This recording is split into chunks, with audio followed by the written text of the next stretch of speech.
अस्सलाम वालेकुम। इंशाअल्लाह ताला आप लोग खैरियत से होंगे। आज की वीडियो का टॉपिक है बच्चों की ज़िद और शरारतों को कैसे कंट्रोल करें। तो इसी टॉपिक पर संदीप महेश्वरी सर को सुनते हैं, उसके बाद इसी हवाले से फैज़ सईद से उनका ये बयान सुनते हैं। जिसको हम प्यार प्यार प्यार प्यार बोलते हैं कि हमें अपने बच्चों से बड़ा प्यार है प्यार है प्यार है, एक्चुअल में वो प्यार है? प्यार क्या होता है? अटैचमेंट क्या होती है? अटैचमेंट मतलब क्या कि मैं उस बच्चे की माँ हूं तो मुझे उसको खिलाते रहना है। उसका पेट भर गया है लेकिन जबरदस्ती उसको और खिलाने की कोशिश कर रहे हैं और सोच रहे हैं कि बच्चे के लिए अच्छा है। क्या ये अच्छा है? नहीं। अभी से अगर हमने उसको ओवर ईटिंग की आदत डाल दी तो आगे जाकर के वो जिंदगी भर रोता ही रहेगा। फंस गया ना वो बेचारा। आदत तो बढ़ गई कि जितनी भूख है उससे ज्यादा भी खा लो तो चलता है, टेस्ट के लिए भी खा लो तो चलता है, मम्मा ने टेस्टी बनाया तो चलता है, खा लो खा लो खा लो। फंस गए ना। अटैचमेंट में क्या होता है कि हम हमेशा वो करना चाहते हैं उसके साथ में जो हमें सही लगता है, जो हमें अच्छा लगता है। बल्कि सही तक भी बहुत कम लोग पहुंच पाते हैं। सही में और अच्छे में बड़ा फर्क है। हमें करने में अच्छा लगता है, अच्छा मतलब हमको मजा आता है वो करके। अच्छा लगता है कि बच्चा रो रहा है, चीख रहा है, चिल्ला रहा है कि मुझे खिलौना चाहिए चाहिए चाहिए, तो बच्चे को रोते हुए देख करके हमको बुरा लगता है ना। तो हम क्या कहते हैं, चल तूने 2 खिलौने ले लिए, तीसरा भी ले ले। तो बच्चा हंसने लग गया, हम खुश हो गए, इसमें अच्छा लगा। लेकिन क्या ये उस बच्चे के लिए सही है? ऐसा तो हमने सोचा ही नहीं। एक्चुअल में क्या करना चाहिए वहां पर कि ये देखना है कि उस बच्चे के लिए क्या सही है। क्या सही है कि उसको ये समझ आए कि अगर हम किसी टॉय शॉप में जाएंगे आज या कभी भी, एक टॉय मतलब एक टॉय, तो क्या होगा, उसको ये समझ आ जाएगा कि मेरे रोने से, चीखने से, चिल्लाने से मेरी बात नहीं मानी जाती है। ये उस बच्चे के लिए सही है। लेकिन इसके लिए हमको क्या चाहिए? बड़ा पेशेंस चाहिए। तो प्यार हमको पेशेंस देता है, अटैचमेंट हमको इम्पेशेंट बनाता है।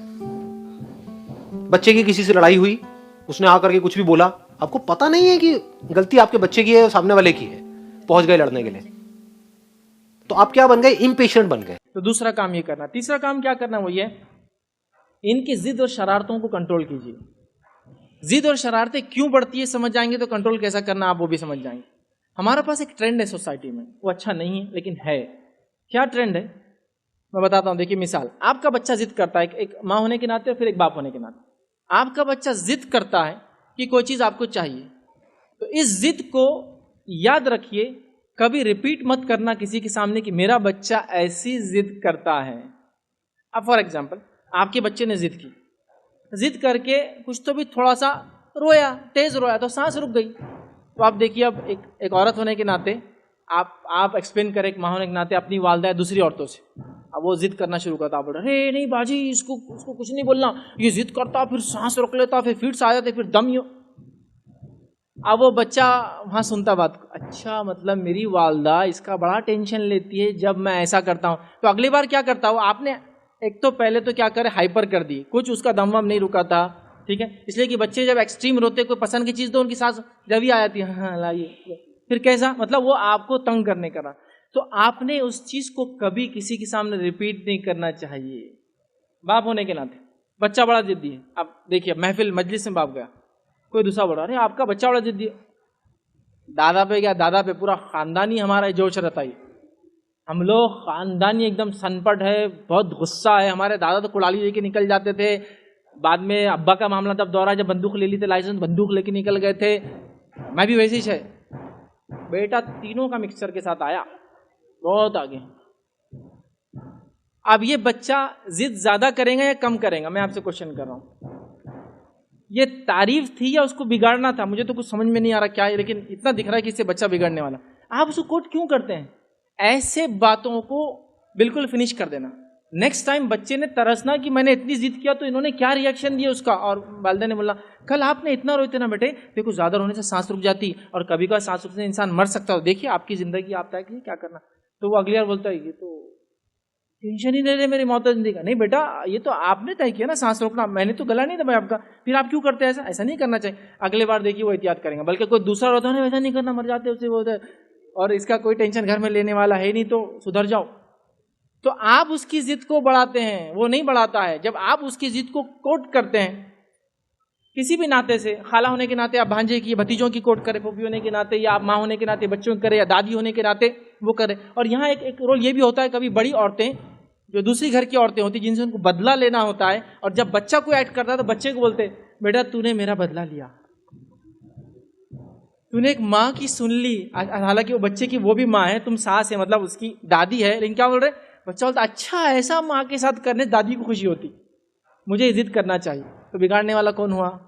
एक जनरेशन दूसरी जनरेशन बिगाड़ रही। कितनी अजीब और अफसोस की बात है। मैं कभी कभी ताज्जुब भी करता हूँ, किसी के बच्चों के बगैर आप जिंदगी नहीं गुजार सकते, और किसी की बेटी को आप बेइंतहा नापसंद करते हैं। वो जिसको नापसंद करते बहू है, और जिसको पसंद करते उसी के बच्चे हो। बच्चे तो उसके है ना, आपके पोते हैं लेकिन बच्चे उससे हुए हो। तो आपको वो पसंद नहीं जिसके जरिए बच्चे आए, लेकिन वो बच्चे आपकी बगैर आपकी जान है। तो सोचिए ये बिगाड़ की वजह तो नहीं बढ़ रही, हमारा लाड़ प्यार मोहब्बत किसी की दुश्मनी में बच्चों। आप दो लोग मिलकर बात कर रहे हैं, बच्चे की कोई खराबी खामी है, जिद शरारतें डिस्क्लोज नहीं करेंगे, उसको एटिकेट सिखाएंगे। एक वाक़या सुना था, आप सबके साथ होता है, आप किसी हॉल पे जा रहे हैं, शादी वगैरह है, कोई बड़ा हॉल है, उसके बाहर बलून्स वाला खड़ा है ना, ये सबके साथ हुआ होगा। जाते ही बच्चा लटक गया, जाते ही लटक गया उन्हें, भाई ये होना। अब आप एक को गोद में दूसरे खींच रहे, बेटा कुछ समझ आता, दो पतंग एक साथ हाथ में दी तो कैसा होगा आदमी का। अब वो बच्चा आप क्या करते, अच्छा अच्छा अच्छा अच्छा देरी बुरखा वो कर दूंगा, आपकी साड़ी की मिरियाँ निकाल दूंगा, बहुत मेहनत की है आपने उस पर। नहीं नहीं बेटा बस बस बस, क्या होना जल्दी ले लो तुम, और आपने दिला दिया। नेक्स्ट टाइम के लिए उसको एक्सटॉर्शन का तरीका मिल गया आपको निकालने।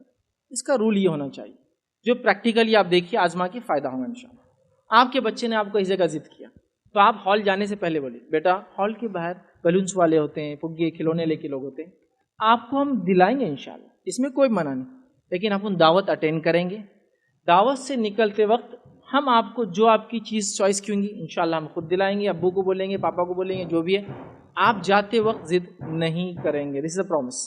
वहाँ जाने के बाद थोड़ी जिद करेंगे, आप फॉरन प्रॉमिस याद आ गया। सेकंड, उसके बाद ये जिद कर रहा है, तो रूल नंबर 2 आप उसको बोलिए, देखिए इतने लोग आपको देख रहे हैं, क्योंकि आप अपनी इज्जत से डर के उसको बात मानते हैं ना, उसकी भी एक इज्जत होती है, सेल्फ डिग्निटी मत आप भूलिए। वो बच्चा कितनी भी छोटी उम्र का हो, उसकी सेल्फ रिस्पेक्ट और डिग्निटी होती है, वो हर्ट होती है, कितना भी छोटा रहे।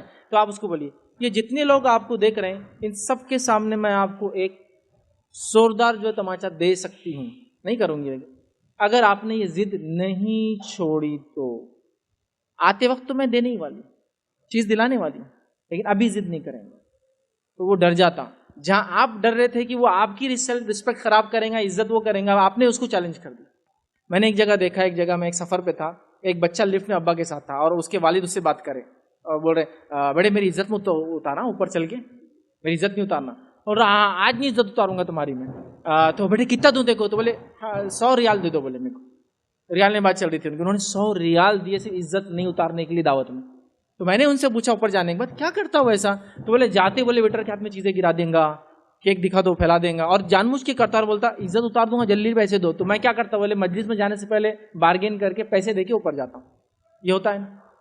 तो ये जिद को आपको एक बार बर्दाश्त करना पड़ेगा कि आप करो जितना करना बेटा, आज जिद आज तो नहीं मिलेगा, मैं भी यहाँ बैठूंगी, उससे मेरा कुछ नहीं जाएगा, लेकिन कल को जब आप बड़े होंगे ना, लोग बोलेंगे ये वही गंदा बच्चा है जो जिद कर रहा था, इसकी अपनी भी रिस्पेक्ट होती है। फौरन नहीं नहीं नहीं, आपको अच्छा लगेगा जब बढ़ेंगे लोग ऐसा बोलेंगे, नहीं नहीं नहीं नहीं, हाँ तो फिर आप सोचिए, हमारा कुछ नहीं जाना।